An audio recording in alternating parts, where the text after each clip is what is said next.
Hey, good morning y'all. Buzz here from Mel's Outdoor Adventures. Hey, we're back on the Greenbrier River Trail today. We're back where we left off last time, mile marker 56.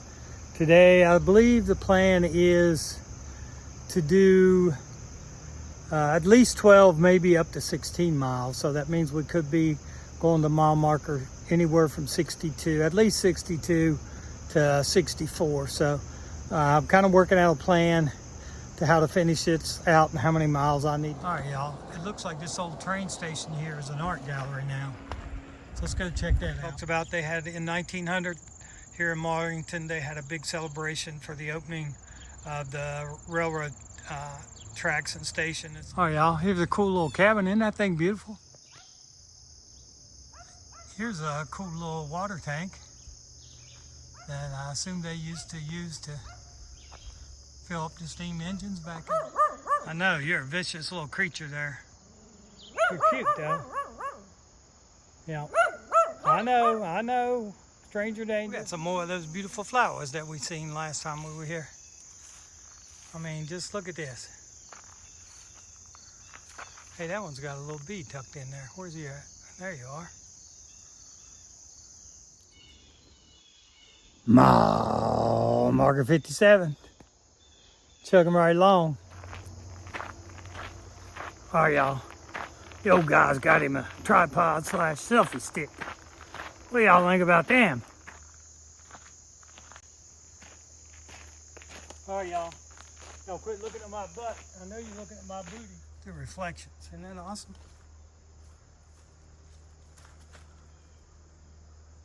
Trees overhanging the water there. I mean, it don't get no better than that, y'all.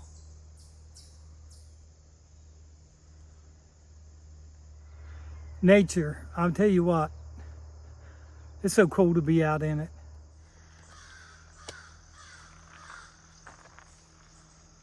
Hey y'all, just check that out, huh? Isn't that gorgeous? Jiminy Christmas. Here's some more pretty flowers. Just a little different, huh? Not sure what they are.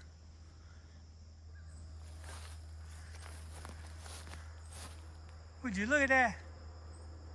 Just look at that. Candy Darty. It's only about 2 or 3 inches long, but it maintains the quality of the water in the Greenbrier River. It says it's found only in the Gully, Greenbrier, and New River watersheds. What a beautiful, beautiful spot. Check that out right there.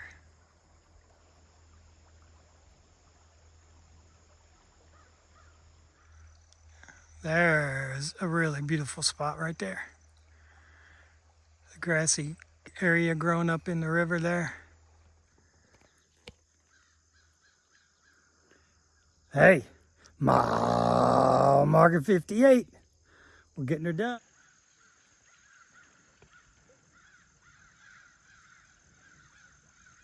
Jiminy Christmas. Another just an awesome view. So after I graduated from Bluefield State in 1991, I moved to King George, Virginia, and I worked at the Naval Surface Warfare Center there as a computer scientist. I started off writing some code with Fortran. I did some database work with Sybase. And then, I don't know, a year or so in, something like that, I moved over to doing systems administration work. And I worked on mainly Unix-based systems like Sun Microsystems and Silicon Graphics Incorporated, SGI. I had a couple of cool systems that I worked on for our organization, JWAC. We had a Cray. Back in the day, they made these Cray computers that were the fastest processors, but they were huge. I mean, they were water cooled. We had a guy had to come in every week and service those things. But that was one of my jobs, was keep those things up and running so the analysts could run their algorithms and analysis on it to help protect the war fighters. All right, y'all. Another cool little river shot. And this is where we're going. Just going to have a conversation with you for a little bit.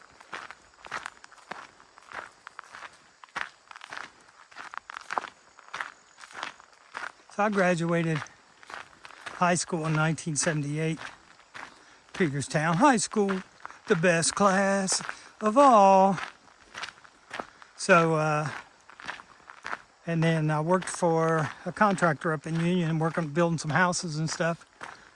And then I started working out at B.F. Goodrich's plant out in Union, West Virginia. And I worked there, started there sometime in the fall of '78, I guess. And I worked there until the summer or late summer of '81. The economy got really bad back then. And I got laid off and struggling finding work. I decided that I was going to join the Air Force. So I signed up, got all the physicals, and I ended up going in February of 1982.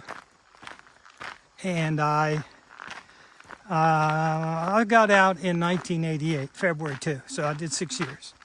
For some reason I signed up for a 6-year stint. I don't know why I did that. But I was a Morse code intercept operator, y'all. Now, with that job, if you had $5, you could get a cup of coffee. Because there was really no work after the service on that. But I did experience some cool stuff. I went to Alaska, spent 2 years in Alaska. That was gorgeous. And a little piece of that is, y'all remember when the Korean airliner got shot down over in Russia around, I guess it would have been sometime 84, early 85. Well, I was on duty that night copying my Morse code. Now, I wasn't the one that got a hold of that info, but some of our guys intercepted it, and they thought that they were just testing or playing around. But then they shortly realized that, no, in fact, Russia had shot down the Korean jetliner. And I think I was about ready to get off duty. And I came down. I was stationed at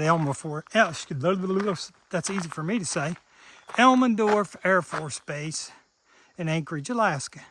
So when I was coming down up from they call it the antenna where the signals get intercepted. They called that puppy the elephant cage, right? And so I was heading back after work, and the F-15s, F-14s, I can't remember what they were, but man, they were coming off of that runway, and they were hitting their afterburners, headed towards Russia. So nothing happened out of that, right? So, except a lot of people lost their lives.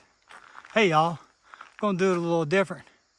That's my marker 59.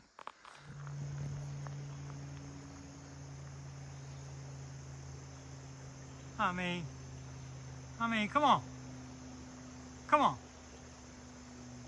Get you some of this. Almost heaven, West Virginia, Blue Ridge Mountains, Shenandoah River. I know that ain't very good, but you're gonna laugh anyway. That's the point of it. Get it, laugh, got it good. All right, y'all. I'll let y'all look at my pretty face. Hey, I want to tell y'all a couple of things about my dad, Eugene Howard Amos, better known as Buzz, hence the trail name Buzz for me. He fought in the Korean War. And he lied to go into the service. He was only 17, but he got in and he fought in Korea. And he ended up winning, being awarded the Silver Star for gallantry. A couple of stories I remember, I don't know if he told me or some of his brothers maybe, I can't remember. But he told this one story that he was in this tank, and he had just got out of his tank and got into another tank, and the one that he was just in got blew up, y'all. I mean, can you imagine that? I can't. Another story is that they were on a hill fighting somewhere. I think everybody else got the word that they were evacuating the mountain but him. And at some point he realized that he was the only one up there. So he started coming down the mountain and met some friendly fire. That's the story that I was told. So, my dad was a good man, y'all. Miss him. Talking about the Monongahela National Forest over there, and the Marlin Mountain Trails, and the Halfway Run Trail. Look at that beautiful field, y'all. And the flowers right along the edge here. And the little creek that goes out there. There she is.